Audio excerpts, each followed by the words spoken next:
Alors, aujourd'hui, je me prépare pour un jeûne long, un jeûne sec long, c'est-à-dire entre 5 et 9 jours. Là, ça va être intense. La dernière fois, enfin le plus long que j'ai fait, c'est un jeûne de 5 jours et j'ai repris le sixième jour, c'était presque 6 jours, repris l'eau.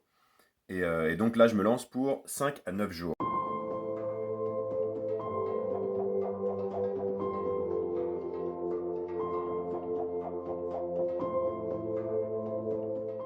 Déjà à la maison, pour toutes celles et ceux d'entre vous qui regardaient cette vidéo, il est conseillé de ne pas dépasser 5 jours en étant seul chez soi. Je le fais parce que j'ai beaucoup d'expérience dans les jeûnes secs, j'en ai fait énormément, mais je garde en tête le fait que si à partir de 5 jours, je commence à sentir que physiquement il y a quelque chose qui n'est pas juste, je reprendrai l'alimentation ou en tout cas l'eau.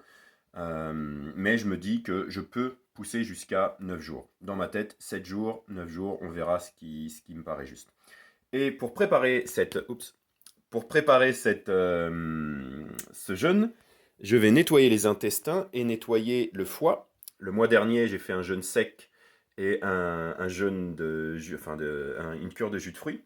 Donc j'ai fait 3 jours de jeûne sec, 9 jours de jeûne à l'eau et 9 jours de jus de fruits. C'était le mois dernier. Et là, donc un mois après avoir fait ce nettoyage vraiment profond, je vais recommencer donc pour le jeûne sec. J'ai continué les jus tous les jours, donc pas que des jus comme j'ai fait pendant 9 jours, mais j'ai fait des jus tous les jours, tous les matins pour nettoyer les intestins, pour hydrater et nettoyer les intestins. Et donc c'est une préparation absolument essentielle pour faire un jeûne sec long de plus de 5 jours, de faire ça. Et là, je fais depuis quelques jours des jus de plus d'un litre. Là, on a du jus de pomme. Et le jus de pomme, c'est l'idéal pour nettoyer le foie. Les calculs qui sont dans la vésicule biliaire, également dans les reins, on peut avoir des calculs dans les reins. Donc je vais nettoyer le foie avec cette cure. Demain, je vais faire ce qu'on appelle une flush en français, c'est une cure de nettoyage du foie, où pendant la journée, on mange très peu et on mange pas de gras. D'ailleurs, pendant une semaine avant la cure, on mange pas de gras non plus. Et puis le soir, pendant la journée, on va prendre en fin d'après-midi du chlorure de magnésium. Alors, idéalement, c'est du chlorure de sodium. Bref, de Epsom salt, en français, c'est le plus connu. Il y a quelques petites différences, mais c'est toujours du magnésium, mais il y a des différences. Voilà, donc pour ouvrir les canaux de la vésicule biliaire, pour que ça passe dans les canaux, pour que les calculs, s'il y en a, passent dans les canaux, et puis pour nettoyer toute la bile, etc. Et donc on va prendre ça, il y a un protocole, je vous mettrai le lien sous la vidéo pour faire cette cure de nettoyage.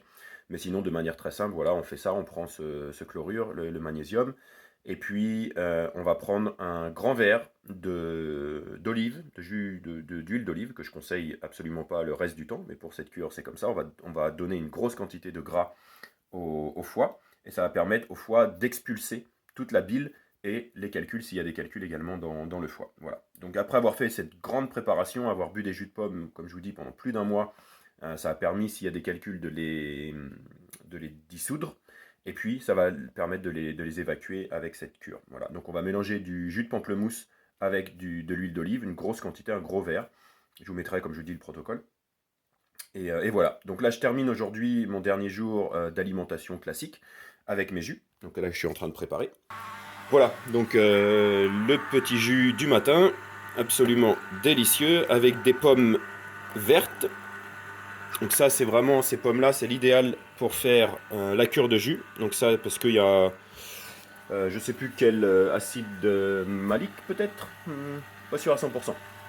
Bref, donc c'est ces pommes qui sont idéales pour faire le nettoyage du foie et pour dissoudre les calculs. Et donc voilà, donc j'ai fait ça pendant plus d'un mois, comme je vous dis, mais on peut le faire pendant une semaine avant de faire cette cure de nettoyage. Et puis après, faire la flush, le nettoyage du foie. Voilà, après avoir fait ça. En tout cas, les deux points importants à retenir, c'est nettoyage du foie, nettoyage des intestins. Donc, quelle que soit la manière dont vous le faites, vous pouvez utiliser du chlorure de magnésium pour évacuer le foie, les intestins. Vous pouvez utiliser de l'huile de ricin, par exemple, qui est très très bon, mais il faut le prendre, faut faire attention, mais on peut prendre une grosse quantité d'un coup. Ça permet d'avoir une grosse diarrhée, de tout nettoyer. Vous pouvez utiliser du psyllium, qui est absolument génial pour nettoyer les intestins également. Voilà, donc tout ce que vous voulez pour nettoyer les intestins, pour pas qu'il y ait de résidus, parce que le corps va absorber ces résidus si vous faites un jeûne ou un jeûne sec. Et puis également le foie qui est excessivement important à être nettoyé parce qu'il va filtrer le sang constamment pendant le jeûne, et donc c'est important qu'il soit nettoyé et qu'il soit propre. Voilà. Alors, deuxième matin de jeûne sec, on est le deuxième jour. Donc j'ai commencé mercredi. Et non, j'ai commencé mardi. Mardi, j'ai arrêté de manger et de boire. Et mercredi, hier, j'ai fait mon premier jour de jeûne sec. Et là, on est au matin, le jeudi matin. Et waouh, c'est la première fois que je m'amuse à faire un deuxième jeûne sec après une grosse cure de jus, un jeûne de 9 jours, un jeûne sec de presque 4 jours. Parce que j'ai lu dans le livre d'un des spécialistes du jeûne sec, le docteur Filionov, il explique en fait que quand on enchaîne sur moins de 2 mois des jeûnes secs, il parle de jeûnes secs donc qui vont de 5 jours à 9 jours selon le moment où on le fait. Et en fait, quand on enchaîne ces jeûnes, eh bien, il dit qu'on amplifie les effets et que c'est comme si on faisait un jeûne en une traite de 11 jours. Donc je me suis dit, je vais faire ça. Je me suis fait le mois dernier, donc 9 jours de jeûne et puis 9 jours de cure de jus. Et je me suis dit que ce mois-ci, j'allais recommencer à faire un jeûne sec et un peu plus long pour justement voir un petit peu les effets. Et ce qui est intéressant, c'est qu'il explique que la crise d'acidose arrive plus tôt en faisant ce genre de jeûne. Plus on enchaîne des jeûnes comme ça, déjà plus on en fait régulièrement, moins on a de crise d'acidose forte. Et puis plus rapidement elle arrive. Et ce qui est intéressant, c'est que hier, donc c'était mon premier jour, et j'ai eu un peu de mal de tête le matin, très léger, rien de plus. J'ai été marcher 3 fois dans la journée, donc il y avait de l'énergie, j'étais bien. Et puis hier après-midi, pareil, plein d'énergie. Hier soir, pareil. Et là, ce matin, je me réveille assez tôt et même chose, je vais me balader, je vais faire une marche dans la nature. Et pareil, plein d'énergie, je me sens super bien. Donc je ne sais pas si j'ai déjà passé la crise d'acidose, parce qu'il explique en fait qu'on peut la faire entre le premier et le troisième jour. Et en jeûne sec, c'est régulier que même quelqu'un qui n'a pas l'habitude va faire sa crise d'acidose à partir au moment du troisième jour. Et il parle du premier au troisième jour, donc selon les gens. Et donc je me dis que peut-être que j'ai déjà passé la crise d'acidose donc hier.